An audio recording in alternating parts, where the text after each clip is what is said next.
Ito ay kilala bilang isa sa mga pinakamagandang simbahan at kabilang sa national culture ng Pilipinas. Ito rin ang pinakamalaki at pinakamahabang simbahan sa lalawigan ng Quezon. Anong simbahan ito at saan ito matatagpuan? Tara at ating tuklasin ang hitik na hitik sa kasaysayan at ganda sa Tayabas, Quezon. Ngunit isang paalala na sa isang mahabang paglalakbay ay laging ugaliing maging maingat sa pagmamaneho lalo na kung pabago-bago ang panahon. Siguruhin nasa tamang kondisyon ng sasakyan na gagamitin upang maiwasan ang anumang aberya sa daan. Dapat din na may kaukulang lisensya at dokumento sa pagmamaneho dahil may mga pagkakataon na may madadaan ng checkpoint. Para sa mga riders at backriders, siguruhing nakasuot ng standard protective helmet and gears. Ugaliing respetuhin ang kapwa motorista at laging sundin ang batas trapiko. Ating pasyalan ang isang lugar sa Quezon na hitik sa kasaysayan at ganda ng istruktura. Ang Pilipinas ay isa sa mga bansang natatangi ang pananampalataya sa buong mundo. At dahil sa pananakop ng Kastila noon ay nagresulta ito ng pamanang mga lumang simbahan at mga istruktura na naging saksi sa kasaysayan ng Pilipinas. Tayabas, isa sa mga bayan sa Quezon na namumukod-tangi kapag pag-uusapan ang tanging yaman at kaayusan. Bago dumating ang mga Kastila, nakapagtatag na ng mga barangay ang mga katutubong datu at samahan ng mga matatanda. Binubuo ito ng 66 na barangay. Ang pangalang Tayabas ay nagmula sa halamang pako na tinatawag na Tagabas ayon sa matandang kwento. Karaniwan itong ginagamit na pangdekorasyon sa mga espesyal na handaan. Dahil malusog at malawak ang lupa sa Quezon, ay naging sapat ang paglago nito. Ang lugar ay tinawag na Tagabasan na sa kalaunan ay naging Tayabas. At nang dumating ang mga Kastila, dito na nagsimula magkaroon ng mga simbahan at iba't ibang istruktura. Noong 1578 ay ipinalaganap ng 2 misyonaryo ang Kristyanismo sa Tayabas. Paano nga ba naitayo ang simbahan? Ang Basilica Minor ni San Miguel Arcangel na isang Romanong Katoliko na matatagpuan sa Tayabas, Quezon. Ito ay karaniwan na tinatawag na susi ng Tayabas dahil sa malasusi na hugis nito. Ang simbahan na ito ay unang niyari gamit ang kawayan, nipa at anahaw na ipinatayo ng mga prailing Franciscano noong 1585 sa ilalim ng patron ni San Miguel Arcangel. Noong 1590, muli itong ipinaayos ni San Juan Bautista. Noong 1800, isang simbahang yari sa Tisa ang ipinatayo, subalit ito ay giniba ng lindol noong 1743. Nang sumunod na mga taon, ang simbahan ay muling ipinagawa at pinalakihan. Ito ay higit pang pinalakihan noong 1856 sa pamamagitan ng pagpapagawa ng transepto at kupula. Ang bubong na tisa ng transepto at pinalitan ng galbanisadong yero noong 1894. Ang simbahang ito ay isa sa pinakamagandang simbahan sa Pilipinas. Kung titingnan mula sa itaas ng simbahan ng Tayabas, ay makikitang hugis susi kaya kilala ito sa tawag na susi ng Tayabas. Pero hindi ito ang orihinal na hugis nito. Ang orihinal na parokya San Arcangel na itanayo noong 1743 ay mas maliit at mas maigsi at hindi hugis susi. Sa tala ng mga Kastila ay sumulat ng petisyon si Padre Manuel Gonzales, ang kura ng Tayabas noong March 15, 1855 para sa Hari ng Espanya. Ang petisyong ito ay nilagdaan ng mga prinsipalis ng bayan na naglalayong humingi ng permiso at pinansyal na suporta mula sa hari para sa pagpapalawak ng simbahan. At ang petisyong ito ay naaprubahan.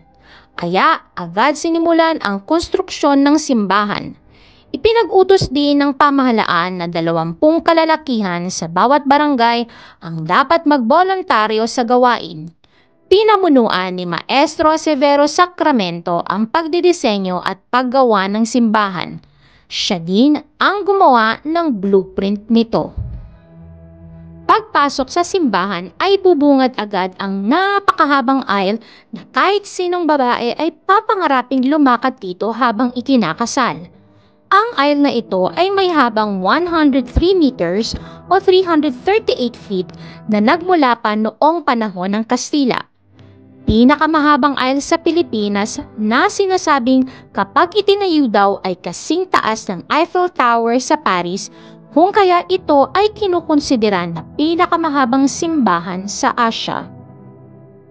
Tunay nga namang nakakabighani ang ganda ng pulpito na kahit sino ay maiengganyong makinig kapag tumayo na at magsimula ang pangangaral.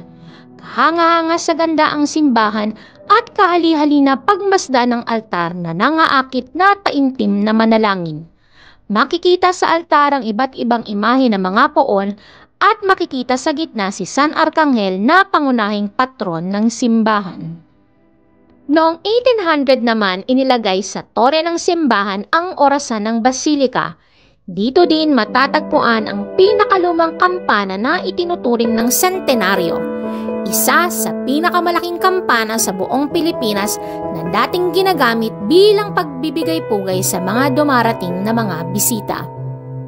Itinaas ito sa pagiging Basilica Minor ni Pope John Paul II noong October 18, 1988. Ipinahayag din ng National Museum of the Philippines noong July 31, 2001 na kabilang sa National Cultural Treasure ang Basilica Minor ni San Arcangel under sa Presidential Decree No. 374.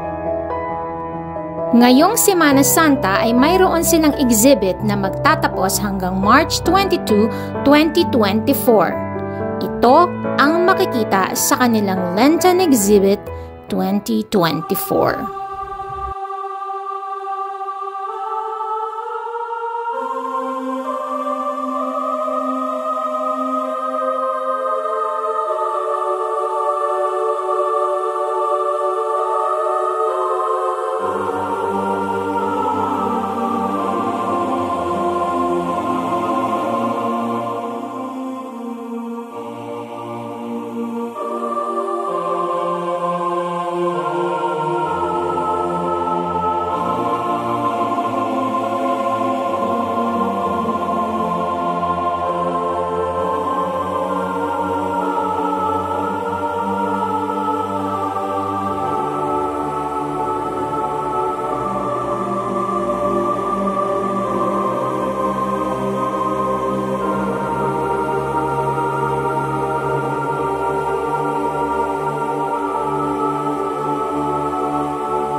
Ang simbahan ay bukas 24 oras at maaaring bisitahin anumang araw. Ngayong Semana Santa ay ating gunitain ang pagsasakripisyo ni Hesukristo upang tayo ay iligtas sa ating mga kasalanan. Isang taimtim na panalangin ang aking handog para sa lahat.